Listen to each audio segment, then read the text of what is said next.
cost anybody any money. So next, you're opening this movie like in a week, Jeff Who Lives at Home. Yes, that's right, Now, Friday. What was the reason that it opened in Toronto?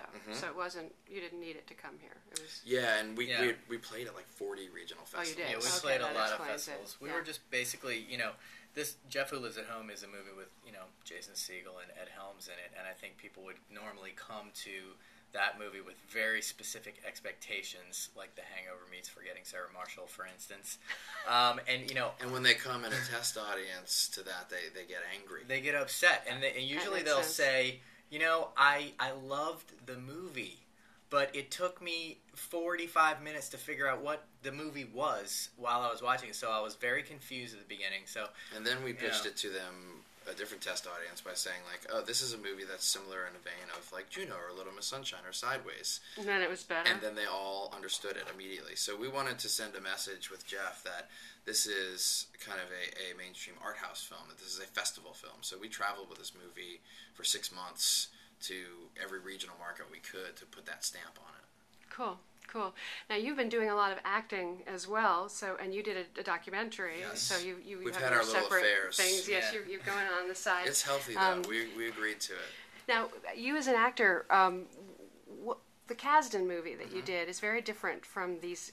When you work with Lynn Shelton, it must feel as though you're in your own world, the world you already know, because you two are 100%. very similar in the way you approach things, and your sister's sister is very much a sister film Of to our what ilk, you do. yeah.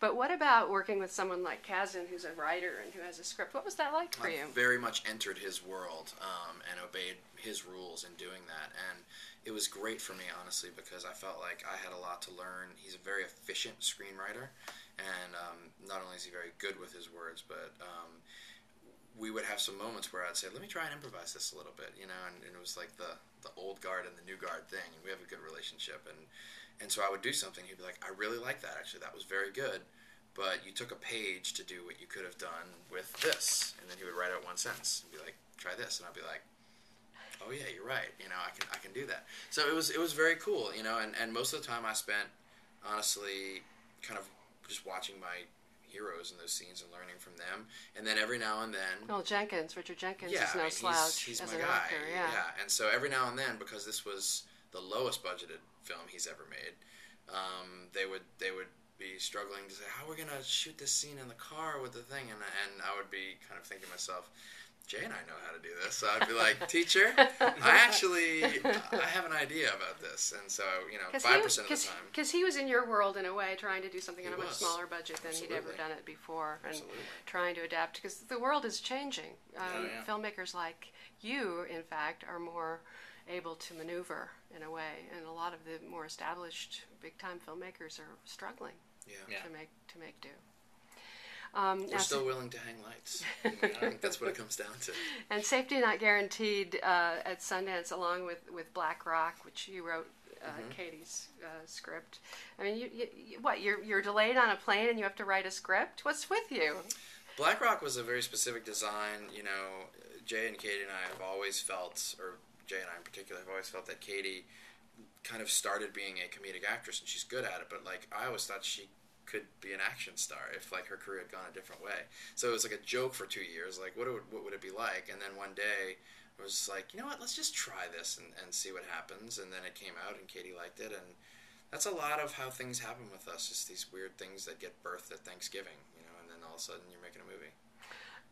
And I'm not even so the Kevin project, Yes. that took how long and how? Kevin was a documentary that I made over the last 4 years, and it was basically about a guy that Mark and I were obsessed with in Austin, Texas in the early 90s. And, I think more importantly, Mark and I have always been inspired by documentaries. I mean, people ask us about our influences, and, our influences were 80s movies and the Coen brothers, and when we were in film school, we tried to replicate those things, and we failed. We could never make a great movie in a stylized way. And one day we just started, we kind of lucked into this way of it, essentially me shooting Mark doing something in a very realistic way. And we just sent it to Sundance on a lark, and that short film sort of, broke this whole mold, and people wrote about it as this groundbreaking thing. And later on we kind of realized that it was just about the fact that we're obsessed with real life. We're obsessed with real things that happen, and we're obsessed with things seeming and feeling very real, because when they seem and feel very real, you don't have to get crazy dramatic with it. It enters into the realm of what our daily experience is you like. can keep the dramatic bar fairly low if you have that sense of intimacy. Really can identify, totally. Yeah. I mean, the recognition laughter you were getting tonight, Yeah. you must have been getting It's a kick great. out It's of such that. small family stuff that happens in this movie, because there's a really fun big sporting element, but then there's the dysfunctional family, and we always called it like it's like a Cold War is happening inside of a house. You know, all these secrets behind closed doors, and that's just, I don't know, we just love that stuff. And so you have a rather innovative distribution plan for this. So is this what you were hoping you could pull off? Yes, this is very exciting for us. You know, we began, we have a great relationship with Fox Searchlight, obviously, and we began talks with them about how to take this movie out into the world, and quite frankly, being honest with each other about, is it possible if we do this movie on the same Searchlight model with no movie stars, that it's going to be a financial success? And the answer is no. The answer to us was no. It's no. You know what? And there's nothing wrong with that. And there's nothing wrong with our movie because of that. No. And so we said, let's be honest with each other, and let's not lose money, and let's figure out something new. And we're in a lucky position, because our first two micro-budget films, Puffy Chair and Baghead, did get a nice 100 theater, theatrical distribution, and that was really important to us as up-and-coming filmmakers. Yeah. But particularly with Puffy Chair, we did realize that, like, you know what, this is a great film and people loved it, but we would have made a lot more money, and this film possibly could have gotten more legs if we had not done a theatrical and we had just kind of blasted to VOD and all these cable channels that were just dying to like eat it up. So, we just wanted to open our minds about it a little bit and be more realistic and change with the market, because, I mean, for us, everyone complains about how movies are being shown, and, for us, it is hard to see theatrical, potentially waning, or at least being restricted to gigantic films. Yeah. But at the same time, if the DVX, the first 24-frame digital $2,000 camera, hadn't come out, in 2003, we would not have a career, because we did not have the money or access to the money or access to funders or the skill set, honestly, to pull off a motion picture 35mm film. Like, we needed small There's a cameras, space for that. There is a space. Honor that, and I think that, not to get too specific, but like, we've been good friends with companies like IFC and Magnolia, who've been running the day and date models, and they're interesting to us, and everybody's talking about them, and that is the Wild Wild West. But what became fascinating to us is there are companies out there like Searchlight who know how to do things with independent films that no one else knows how to do. They're very good marketers. There are gremlins inside of that company, and there's a genius there. And so we wanted to come to them and say, guys, we're watching what's going on here. These movies that we love, Martha, Marcy, May, Marlene, and Another Earth, and The Art of Getting By, that are not financial successes, and they could be. They just need to be appropriated for the right space. So let's go break the mold together, and let's use your brilliance to get into this new space.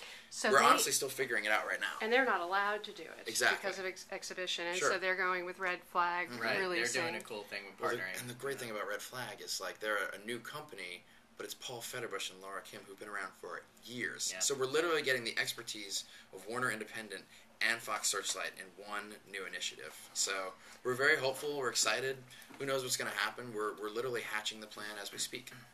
And you must be exhausted, because when do you have to do the league? When does that fit in? Look at it. When does the league happen? The league is great. It's 3 months a year, and it's an ensemble show. So it's not I so shoot bad. three and a half days a week, and it's it's very fun, very creative, and loose. And so it's a perfect antidote, honestly, to what we do. And these conversations we're having here, the three of us, about the intricacies and future of independent film, that's the last thing that happens on the league. We go out and we have a blast making jokes, and we walk away, and so it's good. But people are also still approaching you for other acting roles. So where do you say no? Where do you put your priorities? Well, I mean, the first priority is our writing and directing career, and it's what we're most passionate about, and we're in a marriage, and we honor that marriage, even though we like to, I occasionally have sex with acting movies, and Jay has occasional sex with weird documentaries.